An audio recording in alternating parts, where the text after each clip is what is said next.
Yo, guys, it's Kyle coming at you from Bane's Film Reviews. Today, I'm sitting down with Hillia Aho, the writer and director of In Passing, a short film that just premiered at Tribeca Film Festival in New York City.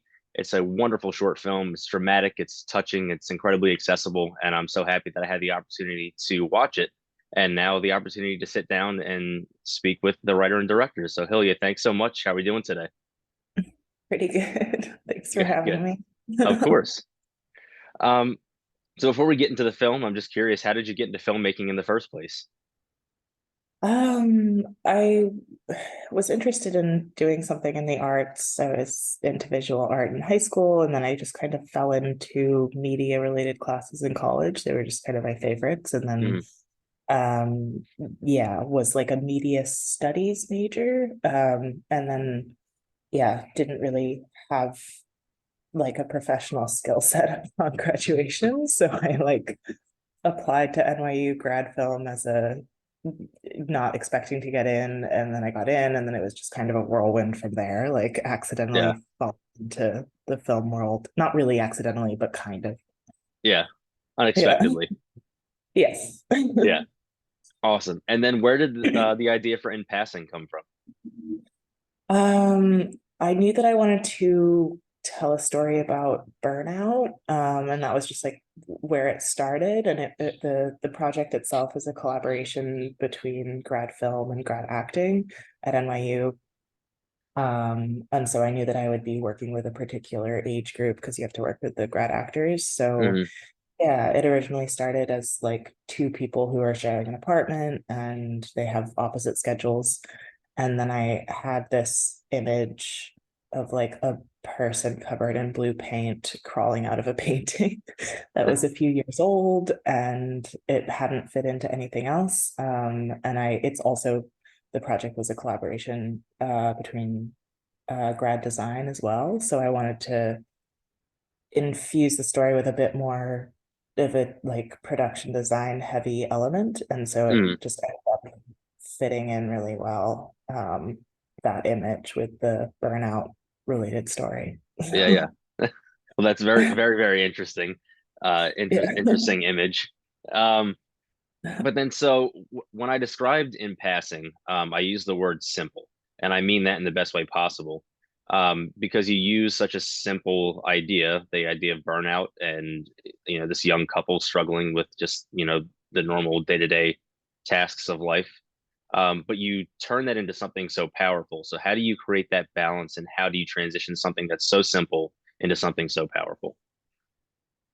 I mean, I think that just the subject matter is pretty, it's universal and it's very relatable, especially now. Like people are thinking a lot about work stress and Hmm. work personal life balance. And so I just think that like since the topic is on people's minds and it's affected, work stress in general has affected people, most everyone in some Hmm. way, that Yeah, it becomes kind of easy to make it powerful just because of people's associations.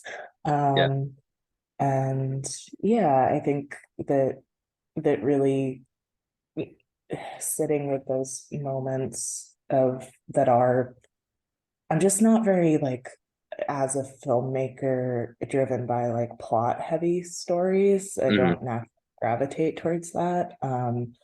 I I kind of like sitting in moments or simple things more. So yeah. yeah, I don't know how, but hopefully that's how I answers your question. Yeah, and I think it's clear that you kind of steered clear of that plot driven narrative. It's just two individuals kind of just going about their daily life, and it was very easy to access, and it was easy to appreciate and to understand because it was so simple and so normal, for lack of a Mhm, better word. mhm. And then with it being simple, and with it being so normal, I feel like the idea of the painter sort of wrote itself with your idea. But then, how did you settle on the idea of the painter and the chef? Why these two specific things? Did you ever decide on other things at another point? Yeah, well, originally I think it was a someone who worked for a nonprofit, and some like I my partner is an ex-chef.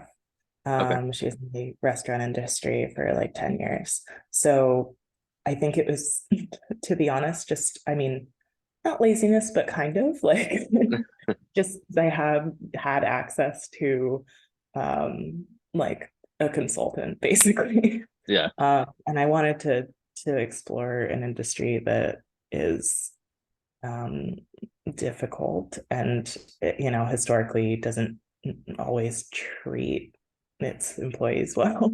Yeah. um yeah, so I knew that. I don't have much experience in the restaurant industry myself, but yeah, just Mm, having access to her stories, I think just infused it with an extra layer of realism. yeah. And yeah, it just made it more personal. So, and I think that allowed the film to feel more real to everyone else too. So that works out. Yeah. Yeah. Um, and then so I mean the couple depicted on screen is two women, and you never really address that. I mean, it's there and it's obvious that it's part of the story, but it becomes so insignificant in the grand scheme of the film. It's part of a whole. And I really like that you were able to make it part of a whole, and it supplemented the story as a whole, and it made it accessible to so many more people as a result of it being part of it. How do you use that and use a very specific thing, a very specific couple, and still access, a wide range of viewers?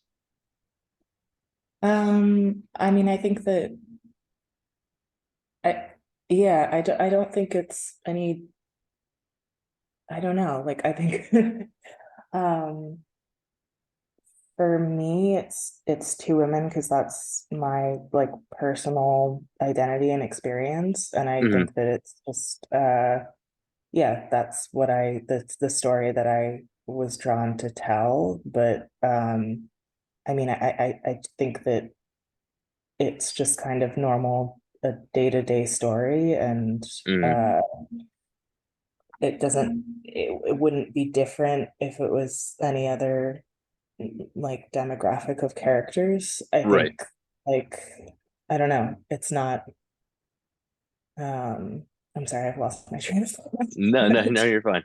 um yeah, I think it's just queer like normalcy that should be accessible to everyone Yeah. because we go through a lot of the same things. So It it was like a very natural and organic infusion of diversity, and it existing in the way that it did made the film more accessible.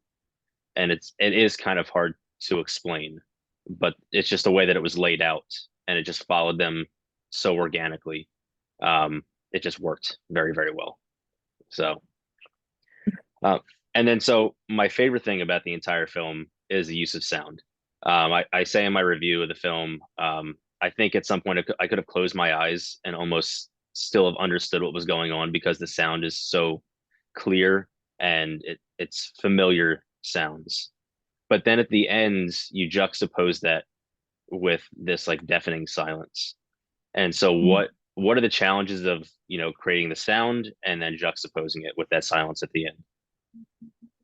yeah, I mean, in the original cut, I had a bunch of music for that final shot.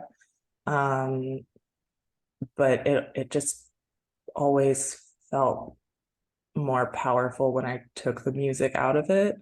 Um, and it's not even like an extreme juxtaposition because much of the film is relatively quiet. I mean, it's Mm, set in an apartment, so that was a bit of a challenge for me at first, just thinking about like how to create kind of a subtle soundscape that um from, sounds that would exist inside. But yeah, I was thinking about how, like, what the setting is doing for the story and the tension, and thinking about being in an apartment and what that, like, always there's always sounds of neighbors or like the creaking of the yeah. floors or little subtle things that kind of add to the character's psychological state, and then taking us out of that real, I don't know, place and putting us into a more surreal, it's a bit of a dreams sequency thing that, Mm, and bringing in other sounds that I don't know, from other places. um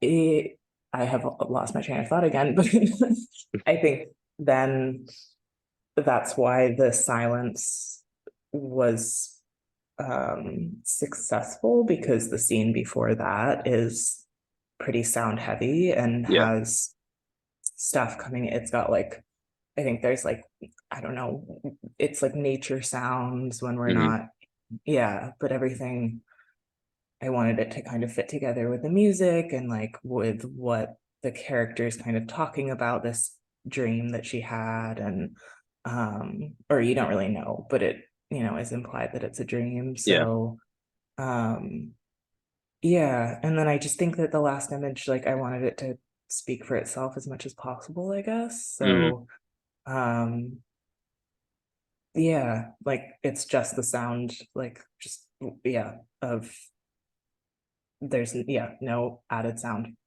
Yeah. Yeah. And yes, I hope that answers your Yeah. question. And then I mean, in that final scene, like we said, it's silent, it's very quiet, but what it also does very differently than the rest of the film is it introduces a little bit of hope at the end. I mean, the two main characters are faced with adversity from the very beginning. It just kind of feels like their world is crumbling, and it's just the harrowing reality that we all face every now and again. And yet you manage to not squash that, not eliminate it because it's such an important part of the film, but at the very end you give us a glimmer of hope. What's it like adding that little bit at the end, and why did you choose to give us that little glimmer of hope rather than end it, in general differently? Mhm. Yeah, I think um well, I think it's important to have hope in general, even though I tend to be quite a pessimistic person.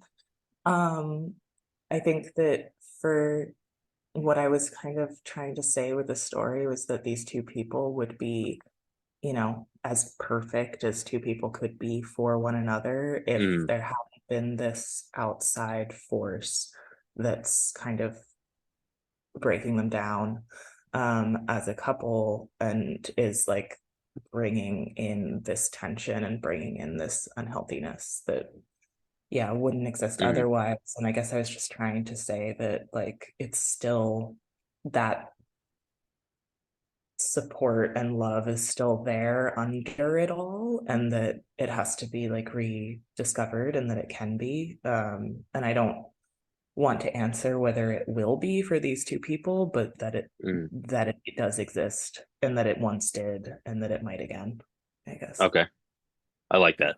Awesome. Um, and then so like I mentioned earlier, you're at Tribeca this year.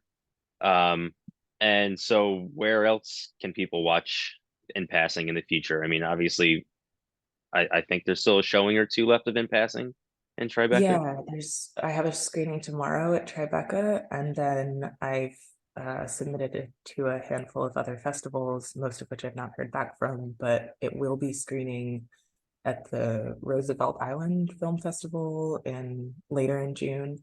Um, and eventually will be online, but that Yeah, might be in a while. Yeah, but I don't, yeah, I'm just waiting to hear back. awesome. Well, I look forward to hearing where it's going next so I can spread the word and others can Yeah. watch it as well. All right. Yeah. And then I'm curious if you're working on anything else right now, and if you are, what you can share about that. Yeah, I actually just wrapped my another short film like a week and Okay. a half ago. Which is it's called Here and Then right now. I did come up with that title very briefly, so subject to change. But it's I've cast my two younger siblings who are playing siblings in the film. I shot it in my home state of Maine. So cool. Um, way up in Maine, on the coast. And yeah, it's kind of a ghost story, but mostly like a sibling, long lost sibling reconnecting, one of whom is a ghost. Okay. So it's about, them kind of dealing with like starting the journey to starting to process their trauma. Okay.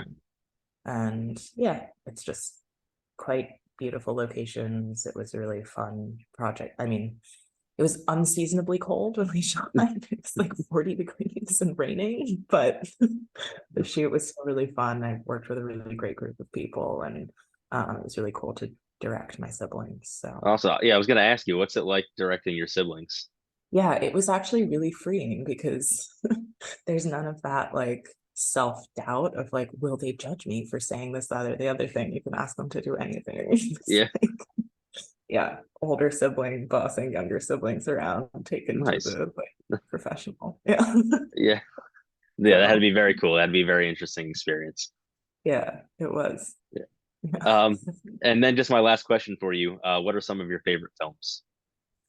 Oof. I loved recently After Sun Okay. by Shadow Love. Yeah. That was like my, I mean, it's a recent favorite, but definitely top of my list right now. I think for In Passing, a huge reference was um Portrait of a Lady on Fire, Okay. uh which yeah, it was like one of those movies where it's like had seen it a while back, and then people kept bringing it up in reference as I was making In Passing, and then I rewatched it and I was like, oh yeah, maybe that wove its way into my subconscious somehow. Yeah. There's some weird crossovers.